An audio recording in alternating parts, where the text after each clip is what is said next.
FIR அப்படின்னா என்ன அப்படின்னு பார்த்தோம்னா, அதாவது ஃபர்ஸ்ட் இன்ஃபர்மேஷன் ரிப்போர்ட் அதுதான் எஃப்ஐஆர் முதல் தகவல் அறிக்கை அப்படின்னு சொல்லப்படுது.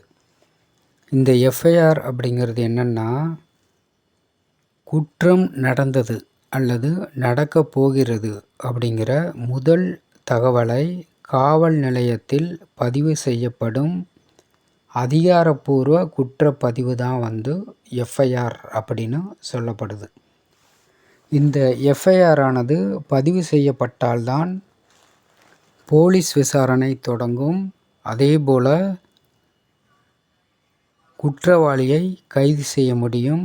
நீதிமன்ற நடவடிக்கையும் ஆரம்பமாகும். அதுக்காக தான் எஃப்ஐஆர் போடுங்க அப்படின்னு சொல்கிறாங்க.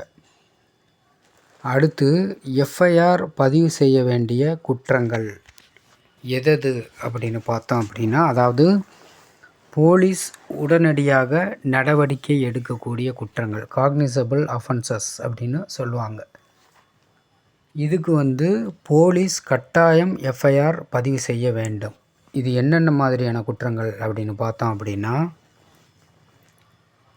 கொலை, திருட்டு, மோசடி, பாலியல் குற்றங்கள், அடிதடி, காயம், அதே மாதிரி எஸ்சி/எஸ்டி ஆக்ட் குற்றங்கள், இவைகள் எல்லாத்துக்குமே எஃப்ஐஆர் பதிவு கட்டாயம். இது எல்லாமே காக்னிசபிள் அஃபென்சஸ் அப்படின்னு சொல்லப்படுது. இந்த எஃப்ஐஆர் எப்படி பதிவு செய்யலாம் அப்படின்னா, நேரடியாக காவல் நிலையத்தில் சென்று நாம் எஃப்ஐஆர் பதிவு செய்ய வேண்டும். எழுத்துப்பூர்வமான புகார் கொடுக்க வேண்டும். ஒருவேளை எழுத தெரியல அப்படின்னா வாய்மொழியாக சொன்னாலும் அதை போலீஸ் எழுத வேண்டும். எஃப்ஐஆர் நகல் நாம் இலவசமாக பெற உரிமை உண்டு. அதேபோல் எஃப்ஐஆர் ஸ்டேஷனில் போட மறுக்கிறாங்க அப்படின்னா நாம் உயர் போலீஸ் அதிகாரியிடம் புகார் செய்யலாம். அதுக்கு நமக்கு உரிமை உண்டு. அதேபோல் நீதிமன்றத்தில் மேஜிஸ்ட்ரேட்டிடம் நாம் போலீஸுக்கு எஃப்ஐஆர் போட உத்தரவு வேண்டி மனு போடலாம். அதேபோல் நேரடியாக தனிப்பட்ட புகார், அதாவது பிரைவேட் கம்ப்ளைண்ட் அப்படின்னு சொல்லுவாங்க. சிஆர்பிசி 200 படி போலீஸ் எஃப்ஐஆர், அதாவது போலீஸ் எஃப்ஐஆர் இல்லாமலுமே கூட வழக்கு தொடங்கலாம். அதேபோல் உயர்நீதிமன்றம் ஹைகோர்ட்டில் ஆர்டிகிள் 226 அதன்படி ரிட் பெட்டிஷன், அதாவது மிக கடுமையான அலட்சியம் இருந்தது அப்படின்னா ஹைகோர்ட்லேயுமே கூட எஃப்ஐஆர் போட சொல்லி ரிட் பெட்டிஷன் போடலாம்.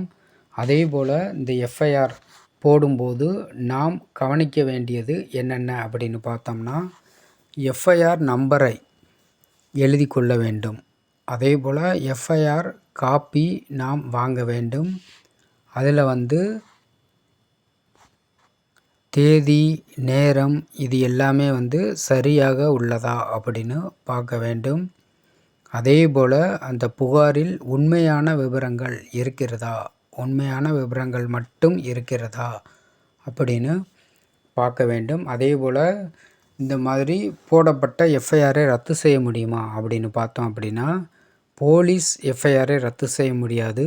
ஆனால் ஹைகோர்ட் சிஆர்பிசி 482 படி, அதேபோல் நீதிமன்றத்தில் மிஸ்டேக் ஆஃப் ஃபேக்ட் இதன்படியுமே கூட எஃப்ஐஆரை ரத்து செய்ய முடியும்.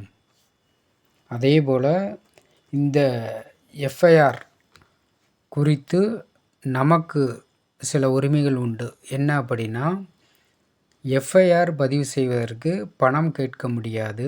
அதேபோல் பெண்கள், SC ST act, schedule caste, schedule tribes இந்த புகார்களுக்கு உடனடி நடவடிக்கை கட்டாயம். அதேபோல் எஃப்ஐஆர் போட மறுத்தாலுமே கூட அது சட்டவிரோதம் அப்படின்னு சொல்லப்படுது.